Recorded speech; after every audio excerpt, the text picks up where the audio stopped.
Hello, I'm Rebecca. Welcome or welcome back to my simple country life.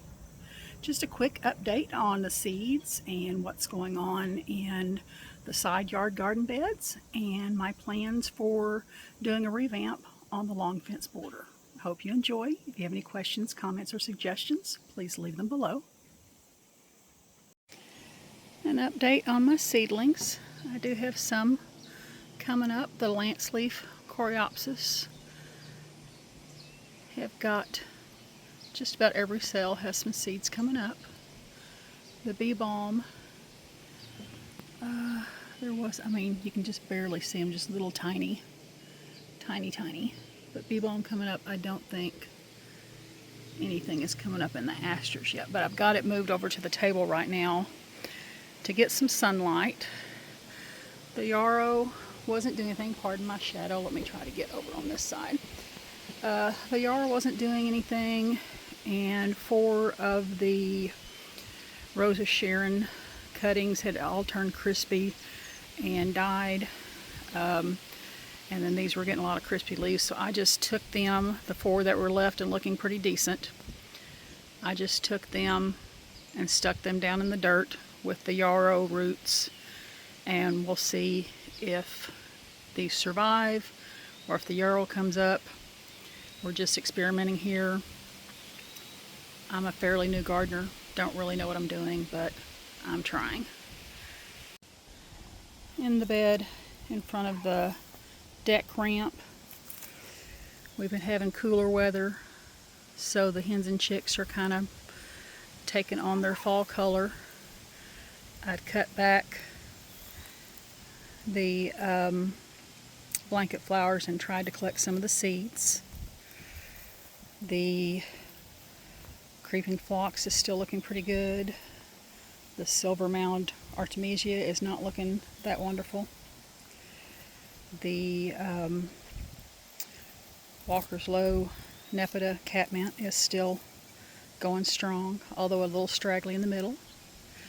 The rainbow ascot euphorbia is looking beautiful, and I have seen where there are euphorbia that has different colors. I do like these variegated leaves, but I may look into getting some of the other colors of the euphorbia.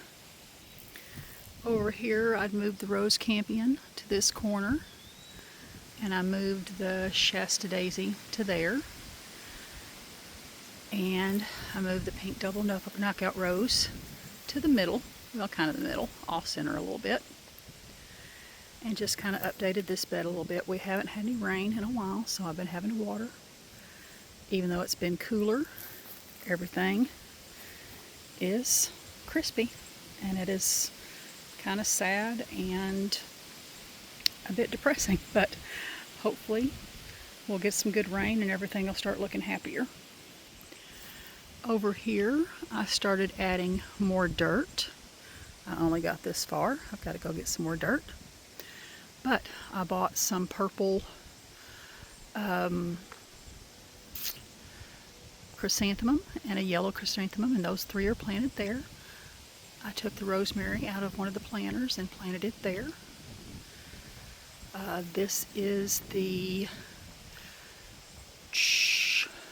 butterfly bush I moved from the backyard. I need to do some trimming on it. I did bring my clippers out here because it's struggling to get water to the top leaves, so I'm probably going to trim off those 2 larger branches and then let these smaller ones continue to grow.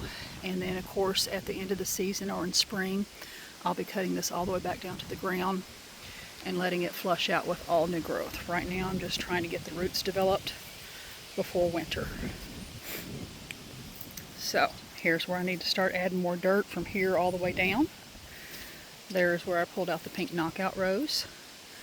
I'm going to start cutting back all of the wildflower growth before I start adding dirt in through here.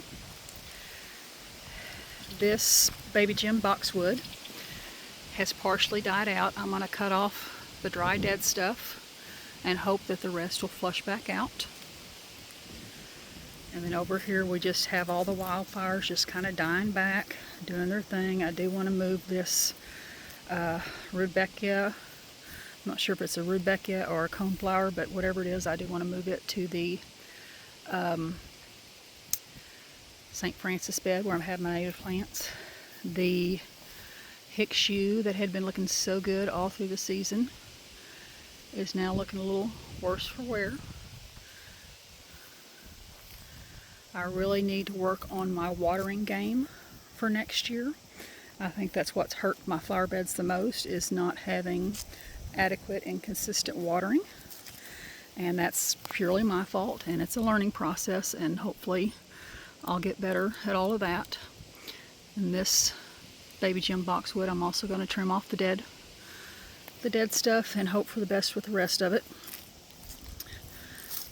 My red knockout rose is going to get moved, and it'll get trimmed back for winter or in the spring, along with the pink knockout rose.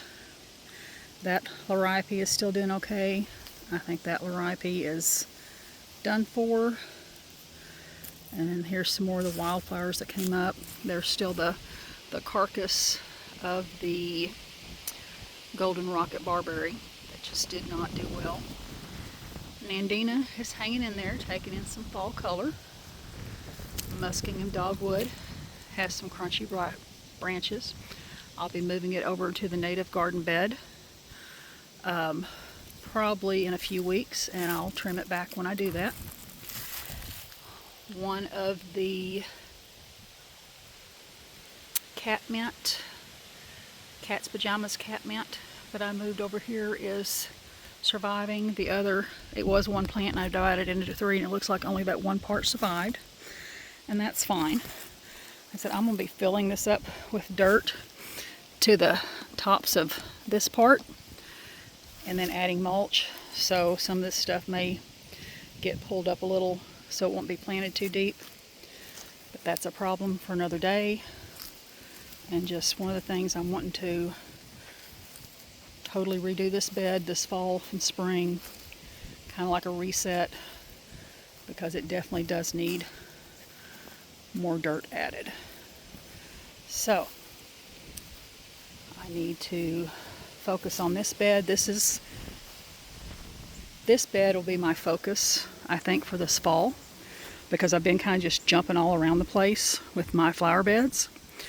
So this one and the St. Francis bed, those two beds will be my main focus for this fall, and that's mostly because I'm moving plants, some plants from this bed to the St. Francis bed, and that's the only reason why the St. Francis bed is going to be included in this fix-up. And the red knockout rose is also getting moved, but not to the St. Francis bed, but we'll talk about that later.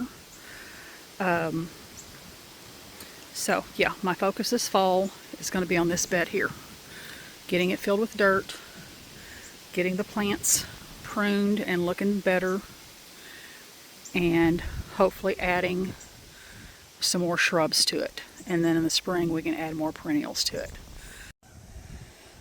I went back through this bed and did a real quick rough chop and drop. The leaves and seeds and whatever can decompose. I cut everything into smaller pieces to help them break down quicker. Trimmed the butterfly bush. I do believe that is a Puxter blue. It might be a Puxter purple, but I think it's a Puxter blue. So now you can work on developing roots with just these two stems to take any energy from that. And I'm going to need to water this real good this evening. So as you can see, chop and drop, chop and drop. And this, like the branches and stuff, will be covered when I add dirt. And I will be careful not to bury the shrubs too deep when I add dirt. But cut up the sunflower. Oops, there's one I missed, but that's okay. It's not taking up too much space. Left the coneflower, rudbeckia, because I'm going to dig it up. And then just more chop and drop, chop and drop, chop and drop. Some pruning. So It doesn't look so pitiful. I probably could go ahead and cut back that bulb there. I trimmed off the struggling branches on the red knockout rose. Cut back the dead leaves on that lariathy.